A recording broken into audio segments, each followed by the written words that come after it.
Got him. Nice.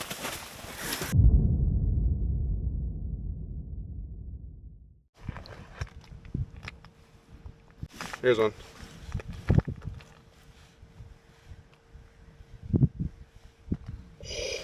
Two of them.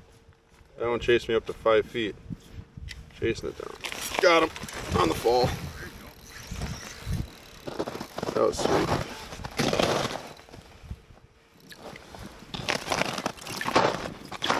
Doesn't know he's hooked yet. Yeah, I ate it 10 feet down. Just move that unit back a little bit. I know my holes are a little tight.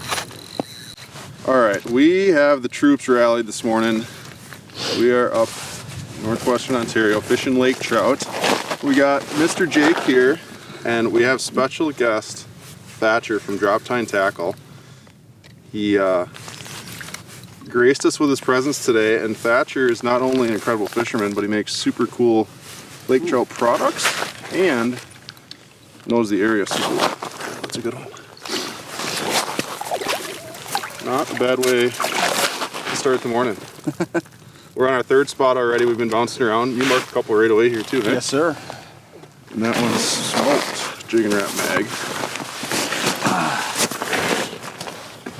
T-bone straight across the face.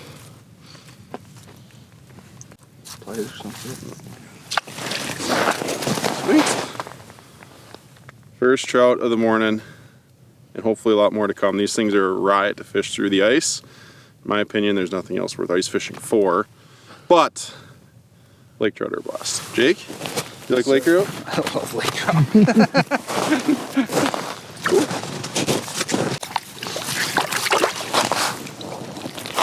Okay.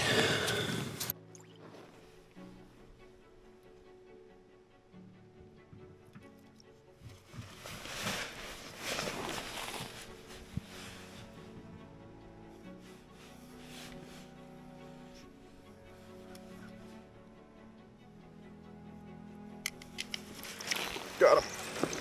Huh. Yeah, a little one. On the ball again. No, I got him. He's small. So this is interesting because we're all marking fish like absolute crazy, and we can't get them to actually commit. But the two that we've caught have both been on the drop, and everyone's saying the same thing. Like that's the only way they're reacting to the lure with any urgency is as it's falling. But I'm fishing that jig and wrap mag and it falls so fast. It's 1 1/8 ounces. That's the only way they've actually been willing to bite it. How heavy of jigs have you went to? Like tried? Yeah, so I don't know if they like the faster fall or what. Alright guys, when it comes to rods for lake trout, there's two that I use daily, and those being the Pro Graphite and the Pro Glass from Thorne Bros. Now, the difference between them is basically going to be the power that you have with them. The Pro Graphite is probably, if I had to pick one, my favorite, and it works really well with baits that I would say under 1 ounce. Small blade baits such as this, your 1/2 ounce tubes, your 3/8 ounce tubes, smaller baits, number 6 ripping wraps, and I would say up to about number 7 jigging wraps. I definitely prefer the Pro Graphite. Super lightweight, ultra sensitive rod, and does a great job of absorbing a lot of the head shakes and action and fight you get out of these fish. You see this rod has a ton of midsection in it and absorbs all the crazy things that trout do underneath the ice. And I would also say that this rod is really good for trout up to about 15 pounds as far as weight. If you're looking to target bigger trout, or if you want to be using larger baits, maybe you have a higher current situation, or your fish just want to eat bigger lures, that's when the Pro Glass here comes into play. I've got the new jig and wrap mag on here. This is 1 1/8 ounce. Fish have really been liking this, but fishing that on this Pro Glass makes it a lot easier on myself when I'm ripping this bait all day. The rod does a lot of the work, and then this rod is also awesome for when you get into those bigger fish, those 15, 20 plus pound lake trout that have a ton of power and can just, really, you'll be undergunned with the Pro Graphites. The Pro Glass is kind of my go-to for that, and this rod too is still built off of that really awesome midsection so that you can absorb all that crazy things that the trout do, but this one has a lot more power in the blank itself. So Depending on which rod fits you or which scenario fits you, these rods, they get you covered. Too late.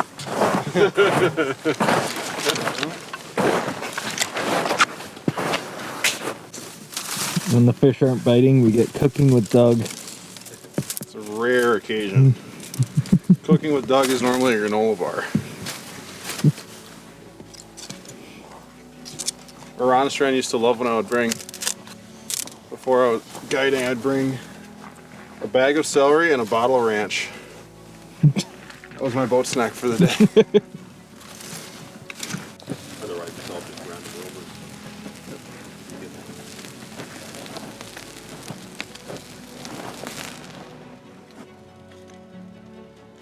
Gonna be good.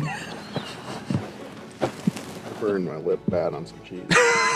My upper decky burn spot. That happens when Doug cooks. All right, midday update. It is 12:25. We started out hot and then we got very cold.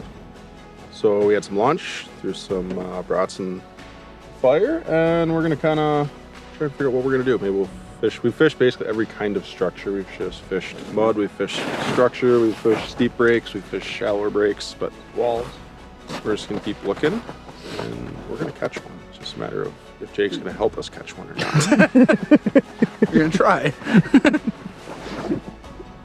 So the spot we just came to after lunch here is basically just a big, like, shallow bay. I mean, I think a lot of people, when they think of lake trout fishing, is super deep. But I would say, like, my favorite depth for trout fishing is 44 feet. It's like my favorite number.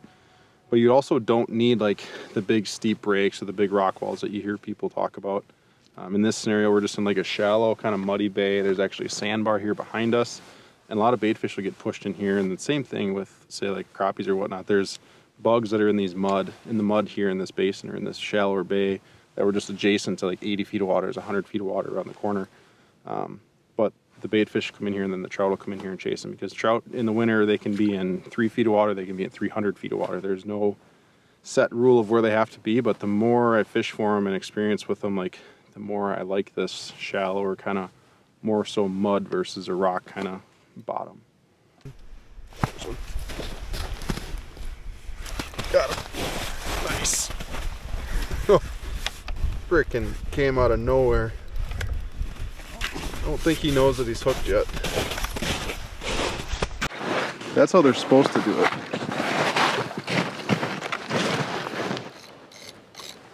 Easy, buddy.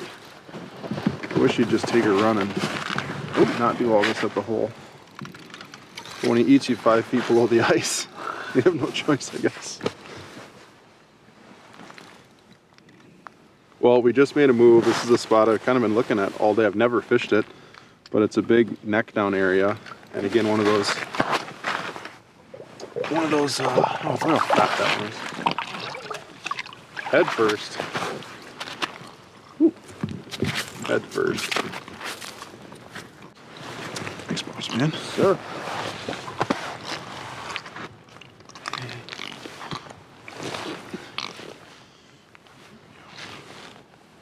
One. Cool fish. So you see those, they're like little, I don't know, you see them, they're like almost like leeches or some kind of parasite or bug that kind of grows on them. That's cool. That one is how lake trout are supposed to bite. Marked it, just started reeling, and the thing absolutely slammed it 5 feet below the ice. Very cool. Oh, big burp. Big burp.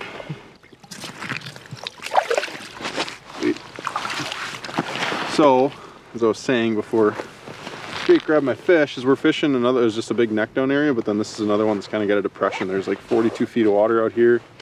It's super flat and muddy here. I'm actually seeing a ton of bait right on the bottom. It's probably shiners. It's marking a little bit smaller than this jigging wrap. But there's life around me, and Tucker were just talking about there's life. We like life. We like life. And where there's life, there's Lakers. They're eating machines. What's that?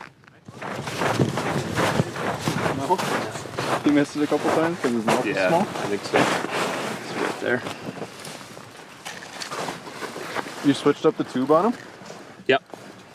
At least I think it was the same fish. I don't know. Maybe he's a little bigger. Just like that, he's gone.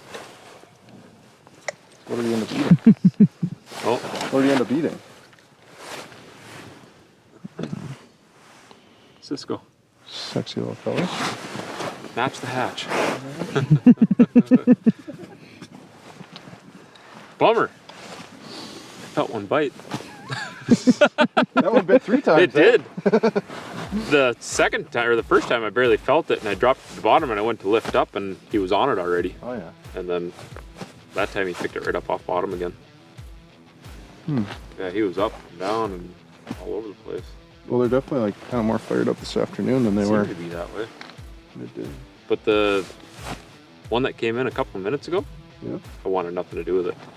Just kind of like come up and just kind of kept going. That one came in with attitude at least. I need to get deeper. Where are you sitting right now? 31. 31. But I'm out. I can see the break really hard. I'm right on the rock. Oh, you're right there.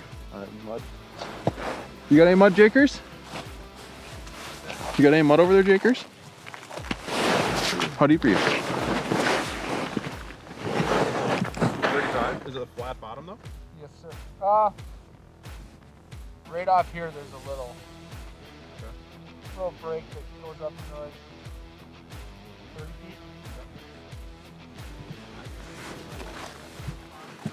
feet. Sucks. No trailer hook. No. What happened? Makes the best trailer hook in the world. Yeah. Doesn't I have it on rarely his use tube. it.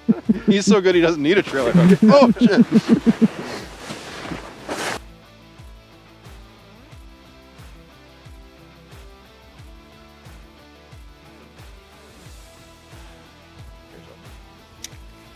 Got him. Oh, that was sick. Oh! I was just yo-yoing, covering the water column, and he ate it on the fall like they've been doing all day long. Came out and didn't, like I just seen him coming and he ate it as that jigging wrap was just doing its thing. Oh, that hurts. But the one thing is we have had a much more activity, or we're getting a lot more activity out of the fish this afternoon than we had our late morning midday. It's 3:15 right now. But that's something that I do a lot when like nothing's going.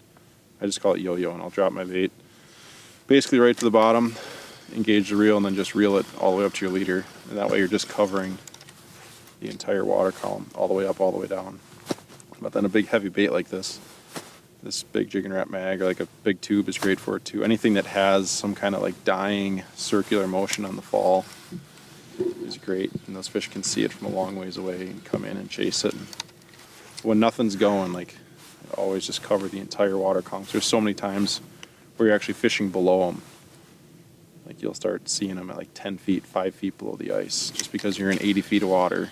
You'd be amazed how many trout are within the top 10 feet of the water column. You'll never know they're there if you're fishing below them. But if you're covering the whole column like this, you got a chance to see those fish. That one though came in at like 25. Dang it, felt decent too. My drag was a little loose. I was like reaching to tighten my drag.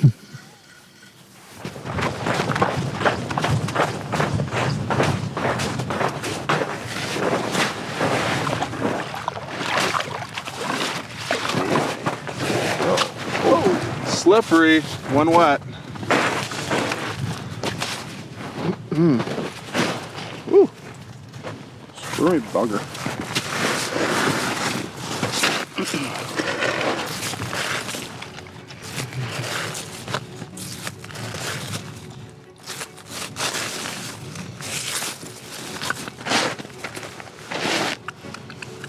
Dip him for you. Good, buddy. Thank you.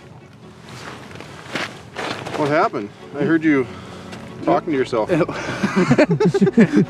He was coming in and out pretty good. Came from right over here and just screamed in and ate once up high. I dropped back down. He kind of went away and then just started diving. And then he came back up once I saw him again.